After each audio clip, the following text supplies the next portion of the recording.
Good morning students. काल आपण types of chemical reactions बघितल्या. कोणी सांगतं का मला? आपण 4 प्रकार बघितले. Combination reaction, decomposition reaction, displacement reaction, and the last one is double displacement reaction. Combination reaction, you know that two or more reactant combine to form a single product. It is called as combination reaction. Then decomposition reaction, from a single product, from a single reactant, two or more products form. Students, I explain you displacement reaction. काल तुम्हाला विद्यार्थ्यांना मी displacement reaction सांगितली. Displacement reaction मध्ये मी तुम्हाला सांगितलं होतं हे copper sulphate, आणि या कॉपर सल्फेटच्या द्रावणामध्ये काय टाकलं होतं आपण? अगदी बरोबर, आयर्न नाही. बरोबर आहे. ज्यावेळेस मी कॉपर सल्फेटचे द्रावण तयार केलं त्यावेळेस त्याचा रंग कसा होता? बिलकुल असा होता. बरोबर आहे. त्यानंतर मी तुम्हाला असं म्हटलं होतं की पुढच्या लेक्चरला मी तुम्हाला रिएक्शन काय होते त्या ठिकाणी दाखवेल. बघा Cl हे चंचुपात्र बघा विद्यार्थ्यांनो. या ठिकाणी जर बघितलं आपण तर तुम्हाला या ठिकाणी जो निळा रंग आहे कॉपर सल्फेटचा तो पूर्णतः नाहीसा झालेला आहे. आणि साहजिकच तो नाहीसा होण्याचं कारण काय? कारण त्या ठिकाणी असणारा जो कमी क्रियाशील असा कॉपर आहे त्याची जागा या ठिकाणी लोखंडामधील आयर्न जे आहे, बरोबर आहे, त्या आयर्नने घेतलेली आहे. म्हणून आपण ती रिएक्शन लिहिताना कशी घेतली होती की CuSO4 plus Fe it gives FeSO4 plus Cu. आता तुमच्या लक्षात आलं असेल की डिस्प्लेसमेंट होतं म्हणजे नक्की काय होतं. तर त्या रिएक्शन मधील असणारा जो लेस रिएक्टिव्ह एलिमेंट आहे it is displaced by the highly reactive element. Now yesterday I told you one more reaction type, that is double displacement reaction, ज्याला आपण दुहेरी अपघटन अभिक्रिया असं म्हणतो. विद्यार्थी मित्रांनो, या दुहेरी अपघटन अभिक्रियेचं एक तुम्हाला उदाहरण पुस्तकात जे दिलेले आहे, barium sulphate plus potassium chromate. Barium sulphate plus potassium chromate यांची जर अभिक्रिया झाली तर त्याच्यापासून तयार होतं बॅरियम क्रोमेट प्लस K2SO4 म्हणजेच potassium sulphate. Dear students, in 9th standard all of you study radicals, that is types of radicals तुम्ही अभ्यासलेला आहे. या ठिकाणी जर बघितलं तर barium positive, sulphate that is negative, potassium positive that is chromate negative, right? So what happens in this double displacement reaction? Exchange of ions takes place, students. That means this BaSO4 plus K2SO4 it forms BaCrO4 plus K2SO4. म्हणजेच what is double displacement reaction? आता याच्यावरून आपण double displacement दुहेरी अपघटन अभिक्रिया होते म्हणजे नक्की काय होतं? तर reaction in which the exchange of ions takes place. ज्या अभिक्रियेमध्ये आयनांची काय होत असते विद्यार्थी मित्रांनो? अदलाबदल होत असते. बरोबर आहे. आणि ते आयनांची अदलाबदल होऊन काय तयार होत असतात? नवीन असे उत्पादित तयार होत असतात. त्याला आपण प्रेसिपिटेट असं म्हणतो. बरोबर आहे. To form the precipitate are called as double displacement reaction. मग या ठिकाणी विद्यार्थ्यांनो एक उदाहरण तुमच्यासाठी दिलेलं आहे. Barium chloride when react with zinc sulphate, काय काय प्रोडक्ट ऑब्टेन होतील? Barium chromate react with zinc sulfate, that is, so what happens, that is BaSO4 plus ZnCl2 exactly. बरोबर आहे. मग अशा प्रकारची जी अभिक्रिया असते अशा प्रकारच्या अभिक्रियेला आपण काय म्हणतो असतो? डबल डिस्प्लेसमेंट रिएक्शन असं म्हणत असतो. तुमच्या पुस्तकामध्ये काही उदाहरणं आपण दिलेली आहेत, त्याचे असणारे प्रश्न सुद्धा केलेले आहेत. हे जी काही आपण रिएक्शन लिहिलेली आहे ही मी या ठिकाणी कम्प्लीट करून दाखवलेली तुम्हाला त्याच्यावर आधारित काय विचारलेले आहेत? क्वेश्चन्स विचारलेले आहेत विद्यार्थ्यांना. त्या क्वेश्चन मध्ये कदाचित बोर्डाला विचारताना अशा प्रकारे सुद्धा तुम्हाला काय विचारलं जाऊ शकते? ऍक्टिव्हिटी बेस असा क्वेश्चन काय केला जाऊ शकतो? विचारला जाऊ शकतो. So what was the colour of the precipitate form? Then write the name of the precipitate. आता प्रिसिपिटेट कोणते तयार झालेले त्या ठिकाणी बॅरियम क्रोमेट. बरोबर आहे. देन स्टुडंट्स, आता ह्या रिॲक्शन ज्या आहेत, या रिॲक्शन्स कोणत्या म्हणजे त्यांना घडण्यासाठी काही गोष्टी कारणीभूत असतात. बरोबर आहे. म्हणजे आपला पुढचा जो पार्ट आहे that is factors affecting on rate of chemical reaction. म्हणजे रासायनिक अभिक्रियेचा जो वेग असतो विद्यार्थ्यांनो, आता उदाहरणार्थ आपण जर थंडीचं उदाहरण घेतलं, थंडीमध्ये बघा विद्यार्थ्यांनो, जर आपण दुधापासून जे काही लोणी तयार करतो, बरोबर आहे, दुधापासून लोणी तयार करण्यामध्ये थंडी आणि उन्हाळा यांचं जर कंपॅरिझन केलं विद्यार्थ्यांनो, तर त्या ठिकाणी थंडीमध्ये असणार जो काही वेळ आहे तो कसा होणार आहे, जास्त लागणार आहे. बरोबर आहे. आणि तेच उन्हाळ्यामध्ये जर बघितलं तर तो वेळ कसा लागणार आहे, कमी लागणार आहे. बरोबर आहे. म्हणजेच थोडक्यात सांगायचं झालं तर ज्या रिॲक्शन ह्या जलद होत असतात त्याला आपण फास्ट रिॲक्शन असं म्हणतो, आणि ज्या रिॲक्शन होण्यासाठी टाइम लागत असतो त्याला आपण काय म्हणत असतो, स्लो रिॲक्शन असं म्हणत असतो. मग ह्या रिॲक्शन ज्या असतात त्या कशावर अवलंबून असतात, रासायनिक अभिक्रियेचा वेग हा कोणकोणत्या घटकांवर अवलंबून असतो, तर रासायनिक अभिक्रियेचा वेग हा अवलंबून असतो नेचर ऑफ द रिॲक्टंट. त्या ठिकाणी तुम्ही कोणत्या प्रकारचे अभिक्रियाकारकांचं जे स्वरूप आहे त्या अभिक्रियाकारकांचं स्वरूप, particle size of the reactant, जे अभिक्रियाकारक आहेत त्या अभिक्रियाकारकांचं असणारे म्हणजे जे पार्टिकल्स असतात त्यांचा आकार, then concentration of the reactant, ज्याला आपण काय म्हणूया, बरोबर आहे, कॉन्सन्ट्रेशन म्हणजे संहती.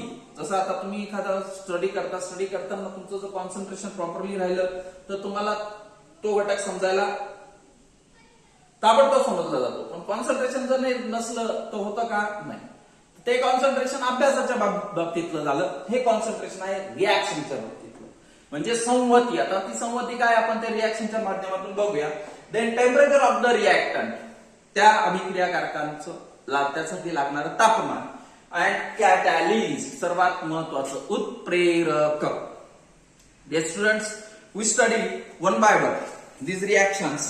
या रिॲक्शन ज्या आहेत त्या आपण लक्षात घेऊ. Suppose I have taken this is zinc metal. If I what happens, बघायचंय तुम्ही फक्त काय होतं ते, लक्ष द्या. त्या ठिकाणी तुम्हाला थोड्याफार प्रमाणात बबल्स येताना दिसत आहे. बरोबर आहे. आता हे जे आहे हे कोणत्या प्रकारचं, हे डायल्यूट हायड्रोक्लोरिक ऍसिड आहे. बरोबर आहे. आता तेच तुम्हाला या ठिकाणी जर बघितलं तर तुम्हाला बारीक असे बबल्स या ठिकाणी आलेले दिसतात. बरोबर आहे. पण पुन्हा एकदा लक्ष द्या. दिस इज झिंक हायड्रोक्लोरिक ऍसिड. दिसतात बबल्स, व्हेरी बरोबर आहे. आता हे झिंकच्या ऐवजी I am taking this aluminium, right? See properly.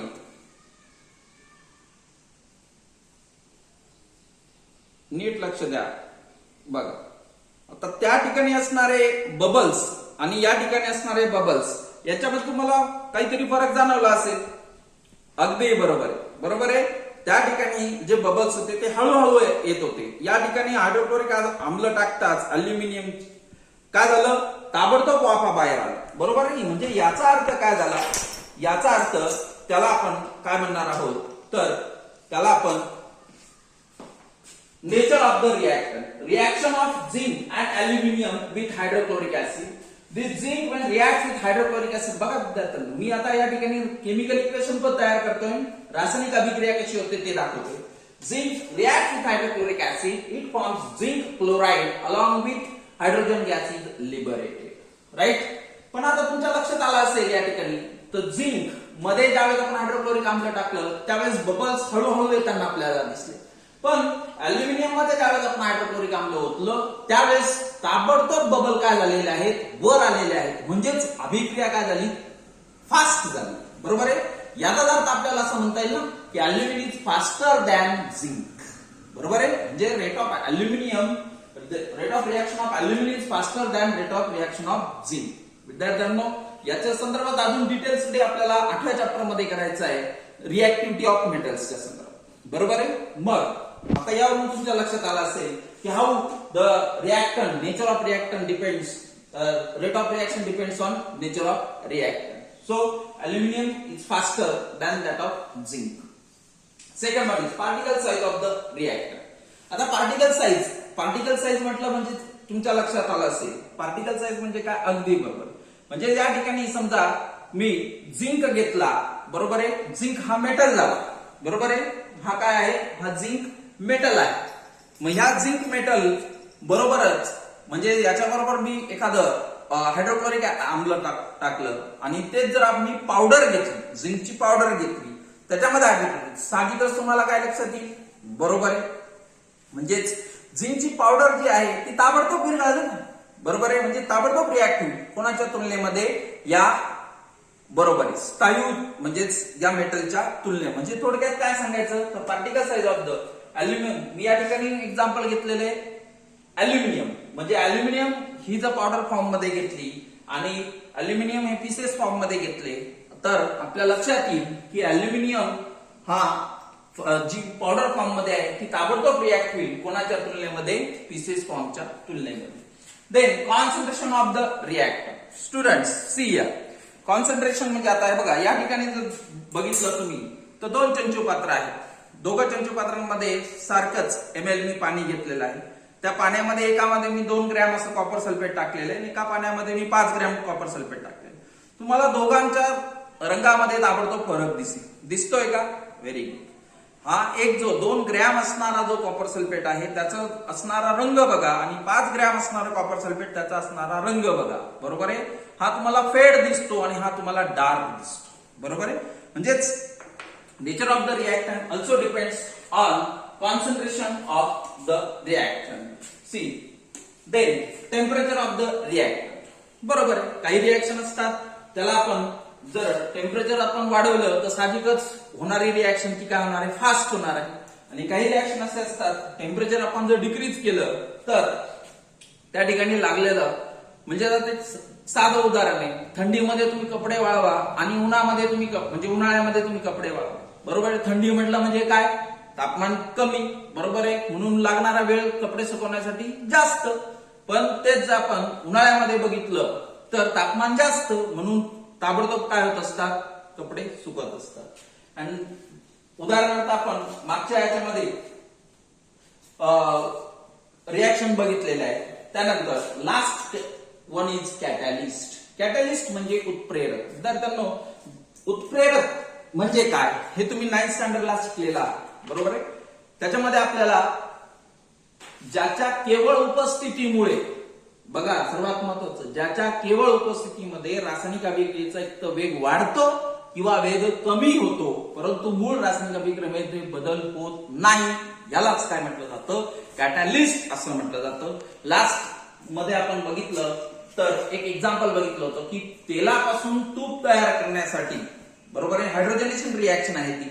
म्हणजे फ्रॉम वनस्पती घी when reacts with hydrogen then nickel catalyst is used. Catalyst बघा, निकेल या कॅटॅलिस्टचा काय करतात, वापर करतात आणि त्याच्यापासून तुमचं तूप तयार होत असतं. विद्यार्थी मित्रांनो, this is your reaction where nickel is used as catalyst.